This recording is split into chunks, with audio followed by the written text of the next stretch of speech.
देवभूमी उत्तराखंडच्या सिरीजमध्ये तुम्हा सगळ्यांचं स्वागत आहे।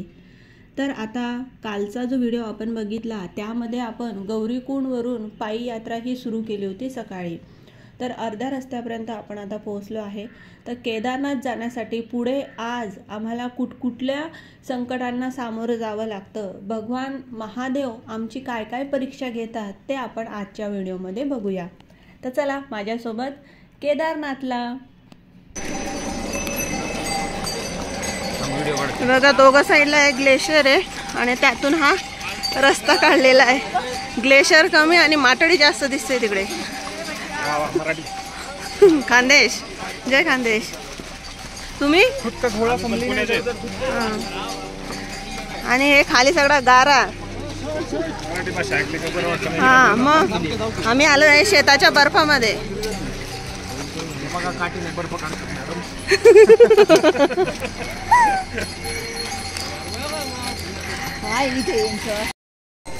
हे आमचे जळगावचे भेटले, खानदेशातले, पुण्यातले, हा महाराष्ट्रातले सगळे मराठी माणसं असे एवढ्या लांब, इतक्या म्हणजे एवढ्या हाईटवर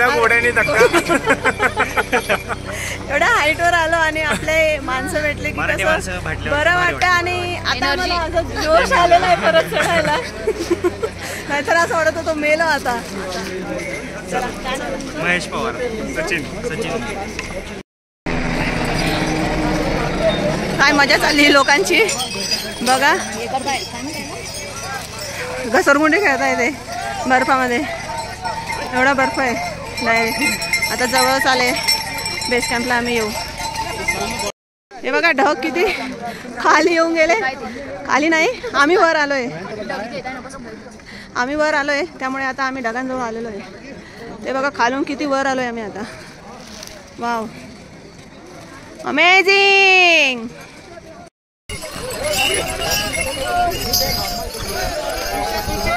बघितलं ते ढग आमच्याकडे आले।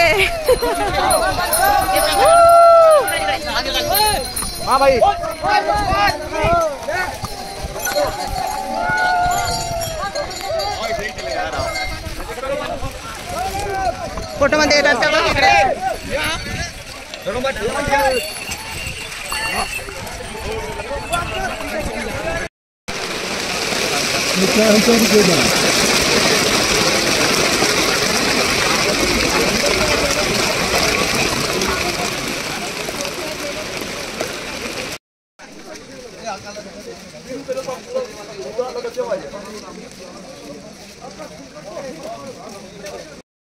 सर चाय तो नहीं चाहिए? चाय नाही, हो गया आमची चाय।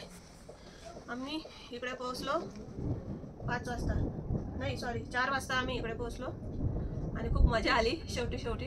तुम्ही तर बघितलंच व्हिडिओमध्ये। त्यानंतर आता आम्ही ते शूजला ते हे वरचे कवर लावले होते, ते तर काही कामाचे नाही आहे। आमचे पूर्ण शूज ओले झाले। त्यानंतर पायाची हालत बघा, पूर्ण ते पावसामध्ये जसे ओले होतात तसे। थंडी भरपूर असते। हे नंदी बेस कॅम्पचा कॅम्प आहे आणि हे असं इकडे हा गद्दा आहे फक्त दिलेला आणि हे असं स्लीपिंग बॅग म्हणता याला। याच्यामध्ये पाय टाकायचा, झोपायचं आणि चैन लावायची। आता ही कशी बांधली पडली आहे। खूप थंडी असते बाहेर, एकदम विजांचा कडकडाट चालू आहे आणि बर्फाचा पाऊस मी जो तुम्हाला दाखवला आता। तर आता थोडं रिलॅक्स होतो, मग 5 वाजता आपण जाऊ मंदिराकडे परत आणि 6:30ची आरती आपण करू। तर आता आपण आरतीलाच भेटूया। Bye bye. हे हेलिपॅड आहे इकडे, इथं हेलिकॉप्टर येतात आणि इथं ते तुम्हाला सोडतात। ते हे हेलिपॅड आहे। व्ह्यू बघा फक्त बॅकला, ते हेलिकॉप्टर येत आहे तिकडून बघा। हो ना,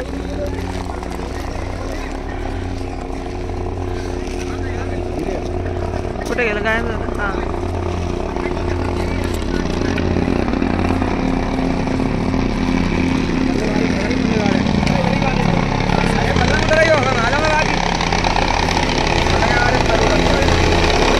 आणि फायनली आपण पोहोचलो आहे जिथे येण्याचं प्रत्येक व्यक्तीचं स्वप्न असतं, ते आहे केदारनाथच्या मंदिराजवळ। अगदी आपल्या डोळ्यासमोरच हे मंदिर आहे, माझ्या डोळ्यासमोर. आणि विश्वास बसत नाही आहे की जे मी चालून आली होती खालून, आतापर्यंत जो माझा थकवा होता, जे काही मला त्रास होत होता, जे काही मला कष्ट पडले वर यायला, जेव्हा मी माझ्या डोळ्यांना हे मंदिर दिसलं, हे स्थान जेव्हा दिसलं, तेव्हा तो थकवा असं वाटलंच नाही की मी एवढं किलोमीटर चालून आली किंवा सकाळपासून मी चालते आणि तेव्हा मला हे मंदिर दिसलं. असं ह्या मंदिराकडे बघितल्यावर, ह्या आवारात आल्यावर मला असं अजिबात कुठे जाणवलं नाही की मी एवढं काहीतरी कष्ट करून इकडे आलेली आहे. अगदी मन एकदम शांत झालं होतं, प्रसन्न झालं होतं. म्हणजे बुद्धी काही कामच करत नव्हती, दुसरा कुठलाच विचार येत नव्हता डोक्यामध्ये, ना घराचा, ना नातेवाईकांचा, ना कोणाचाच विचार येत नव्हता. फक्त आणि फक्त डोळ्यासमोर दिसत होते ते आपले महादेव, आपले सगळ्यांचे महादेव. खरंच अगदी डोळ्यात पाणी आलं होतं जेव्हा हे दृश्य मी बघितलं, हे स्थान मी बघितलं. अंगावर शहारे आले होते. मला तिथं काय बोलावं समजतच नव्हतं, त्यामुळे मी बोललीच नाही आहे. म्हणून मी आता हे व्हॉइस ओव्हर करते. तर खरंच तिथला जो अनुभव आहे ना, जेव्हा तुम्ही स्वतः तिथं जाणार ना, तेव्हा तुम्हाला कळेल. आत्तापर्यंत मी व्हिडिओ बघत आली होती, तर ते व्हिडिओत बघितल्यावर खूप अशी इच्छा होती की तिथं जायचं. पण तिथं गेल्यानंतर तिथलं जे वातावरण आहे, जे फील आपण करतो ना, ते मी तुम्हाला इथं सांगू नाही शकत आहे, शब्दामध्ये मी बोलू नाही शकत आहे की तिथं काय फील होत असेल असं. तर दर्शन हे आमचं लगेच झालं. अगदी चालत 5 मिनिटामध्ये खूप छान असं दर्शन झालं. मला जेवढं होत असेल तेवढं मी व्हिडिओ वगैरे काढले आहेत. आणि बाकीचे काही व्हिडिओ आपले आतले काढू देत नाही किंवा ते आपल्याला दाखवायचे नसतात, कोणाला दाखवू शकत नाही आपण ते, त्यामुळे मी ते इथं नाही टाकले. पण आमचं जे दर्शन आहे ते खूप खूप खूप छान झालं.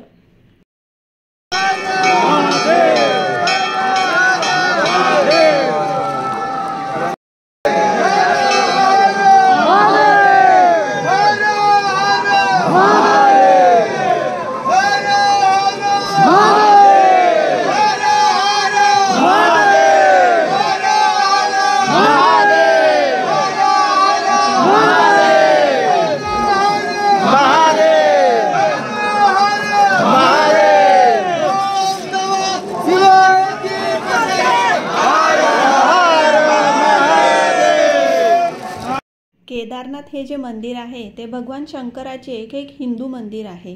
हे मंदिर भारत देशाच्या उत्तराखंड राज्यातील केदारनाथ गावात मंदाकिनी नदीच्या काठावर बांधलं गेलेलं आहे. केदारनाथ हिंदू धर्मातील सर्वात पवित्र स्थानांपैकी एक असून ते 12 ज्योतिर्लिंगांपैकी एक आहे. तसेच पंचकेदार आणि छोटा धाम या तीर्थक्षेत्रापैकी एक मानले जाते. हिमालय पर्वतामध्ये स्थित असलेल्या केदारनाथ मंदिराची निर्मिती जी आहे ती पांडवांनी केली, तर आद्य शंकराचार्य यांनी ह्या मंदिराचे पुनर्जीवन केले आहे असे मानण्यात येते. केदारनाथ सर्व ज्योतिर्लिंगांपैकी सर्वाधिक उंचीवर स्थित असून येथे भेट देण्यासाठी पायवाट अस्तित्वात आहे. गौरीकुंडवरून 14 किलोमीटर लांबीचा जो खडतर प्रवास आहे ते करून आपण केदारनाथचे दर्शन हे घेऊ शकतात. आणि हे जे मंदिर आहे अक्षय तृतीया ते कार्तिक पौर्णिमा या कालावधीमध्येच हे खुले असते. हिवाळ्यामध्ये येथील देवांच्या मूर्ती उखीमठ या स्थानावर आणल्या जातात आणि त्या तेथेच पूजल्या जातात. आता हा जो आहे हा भीमशिला आहे, याची पण मी स्टोरी तुम्हाला सांगते. एक्झॅक्ट हा मंदिराच्या पाठीमागे आहे.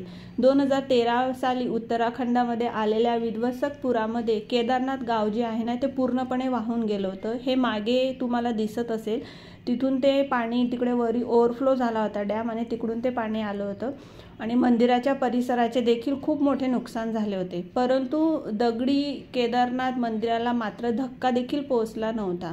असं जे आहे हे मंदिर किती स्ट्रॉंग असेल पांडवांनी बांधलेलं याच्यावरून आपल्याला हे कळतं. धार्मिक ग्रंथामध्ये उल्लेख केला गेलेला आहे की महाभारत युद्धामध्ये विजय मिळाल्यानंतर सर्व पांडव हे जे आहे श्रीकृष्णासोबत बसून महाभारताचा जो युद्धाचा आढावा घेत होते आणि त्या आढावामध्ये पांडव जे आहे 5 पांडव ते श्रीकृष्णाला म्हणाले की आम्ही जे भाऊ आहेत आम्ही आमच्या भावांना मारलं आहे, त्यांचं ब्रह्महत्येचं पाप आमच्यावर आहे, तर हा कलंक आम्ही कसा काढायचा. त्यानंतर श्रीकृष्ण त्यांना म्हटले की तुम्ही युद्ध जिंकलात हे जरी खरं असलं तरी तुम्ही तुमचे गुरु गुरु बंधू बांधवांची जी ती हत्या केलेली आहे आणि त्या पापाचे तुम्ही भागीदार आहात. तर आता या पापातून तुम्हाला तारण मिळणे तर अशक्य आहे, परंतु या पापापासून फक्त महादेवच तुम्हाला मुक्त करू शकतात. म्हणून महादेवाच्या आश्रयाला तुम्ही जा. त्यानंतर श्रीकृष्ण द्वारकेला परत चालले गेले आणि मग पांडव पापापासून मुक्तीसाठी चिंतेत राहू लागले आणि त्यांनी विचार केला की राजकाज सोडावा आणि महादेवाच्या शरणामध्ये जावे. मग पांडवांनी सगळं जे राज्य आहे ते परीक्षितच्या ताब्यामध्ये दिलं आणि हस्तिनापूरला द्रौपदीसह सोडलं आणि शिवाच्या शोधामध्ये ते निघाले. हस्तिनापूर सोडल्यानंतर हे 5 भाऊ आणि द्रौपदी प्रथम भगवान शिवाला भेटण्यासाठी पांडव काशीला पोहोचले. तिथं त्यांना महादेवाची भेट झाली नाही. त्यानंतर त्यांनी इतर अनेक ठिकाणी भगवान शिवाचा शोध घेण्याचा प्रयत्न केला, पण जिथं जिथं जात होते शिवजी तिथून निघून जात होते, कारण शिवजी त्यांच्यावर हे रागवले होते. मग पांडव भगवान शंकरांचा शोध घेण्यासाठी हिमालयाकडे वळले. त्यानंतर एका पहाडावर भगवान शंकरांना दिसलं की आता पांडव मला शोधायला येत आहेत, तर आता मी लपलं पाहिजे यांच्यापासून. तर मग तिथं बैल जे आहे ते गवत चरत होते. तर भगवान शंकरांनी बैलाचं रूप धारण केलं की मी आता यांना दिसणार नाही. पण शेवटी भीम जे आहेत ते चतुर होते आणि त्यांना समजून आलं की ह्यांच्यामध्येच, या बैलांमध्येच भगवान शंकर कुठे ना कुठेतरी लपलेले आहेत. मग भीमाने जे ते रौद्र रूप धारण केलं, खूप उंच झाले आणि त्याच्यानंतर त्यांच्या पायाच्या खालून सगळ्या बैलांना जाण्यासाठी त्यांनी मार्ग दिला. मग सगळे बैल जात होते, पण एकच बैल होता की जो जात नव्हता, ते होते भगवान शंकर. हे जेव्हा भीमाला समजलं तेव्हा त्यांनी त्या बैलाला पकडण्याचा प्रयत्न केला आणि त्यावेळेसच भगवान शंकर जे आहे, म्हणजे बैल रूपामध्ये जे भगवान शंकर होते ते जमिनीमध्ये लुप्त झाले. तर भीमाच्या हातामध्ये जो बैलाचा पाठीचा भाग आणि शेपूट, पूछ जी असते ती त्याच्या हातामध्ये आली आणि बाकीचे भगवान शंकर जे ते लुप्त झाले जमिनीमध्ये. आणि तिथं त्यानंतर भगवान शंकर हे प्रकट झाले. ते बैलाच्या पाठीच्या रूपामध्ये त्यांचं हे शिवलिंगचं ते जे रूप आहे तिथं आता तुम्हाला दिसेल, तर बैलाच्या पाठीच्या आकारासारखं हे दिसतं. आणि बाकीचे जे अंग आहेत बैलाचे अंग ते पंचकेदार म्हणून हे प्रसिद्ध आहेत. जसे की केदारनाथमध्ये हे कुबड आहे. पंचकेदारमध्ये पहिलं केदार येतं ते केदारनाथ येतं. त्यानंतर दुसरं आहे तुंगनाथमध्ये, तर तुंगनाथमध्ये हात, त्यांच्या बाहू या आपल्याला तुंगनाथमध्ये प्रकट झालेल्या दिसतात. त्यानंतर तिसरं आहे रुद्रनाथ, तर रुद्रनाथमध्ये चेहरा हा भगवान शंकरांचा आहे. नंतर मध्य महेश्वरमध्ये नाभी आहे, पोट आणि पृष्ठभाग वगैरे आहे. तर केस जे असतात ते आहे कल्पेश्वरमध्ये केस आहे. तर अशा प्रकारे हे पंचकेदार आहेत. तर हे वेगवेगळ्या ठिकाणी भगवान शंकर हे पंचकेदारच्या रूपमध्ये आपल्याला प्रकट झालेले हे दिसले. त्यानंतर त्यांनी शिवाची पूजा केली. पूजा करण्यासाठी इथं 5 ठिकाणी हे पांडवांनी मंदिर बांधण्यात आले. त्यानंतर पांडवांनी तिथं मंदिर बांधलं, तिथं पूजा अर्चा केली आणि ध्यान केलं आणि त्यानंतर स्वर्ग म्हणजे मोक्षाच्या मार्गाला ते जायला निघाले. तर अशा पद्धतीने हा केदारनाथचा इतिहास आहे, जो मला थोडाफार माहीत होता, जो मी वाचला होता, तो मी तुमच्यासोबत शेअर केला. तर आता वेळ झाली आहे इथं आरतीची. तर ही संध्याकाळची 7:30ची ही आरती होती, ती पण आम्ही अटेंड केली. ती देखील आम्हाला करायला, म्हणजे आमचं भाग्य एवढं चांगलं होतं की ही आरती आम्हाला करायचीच होती. काहीही करून मला 6च्या आत तिथं केदारनाथला पोहोचायचंच होतं. तर वेळेवर आम्ही पोहोचलो, 4 वाजताच आम्ही इथं पोहोचलो आणि आरती देखील खूप छान पद्धतीने आम्हाला करायला मिळाली. आरती करून मग आम्ही आमच्या रूमवर टेंटमध्ये गेलो आणि जेवण केलं आणि झोपलो, कारण उद्या सकाळी आपल्याला जायचं आहे भैरवनाथ बाबाच्या दर्शनाला. तर चला, तुम्हाला जर हा व्हिडिओ आवडला असेल तर लाईक, शेअर, कमेंट नक्की करा आणि कमेंटमध्ये लिहा हर हर महादेव, जय केदार बाबा की. चला आता आरती करूया.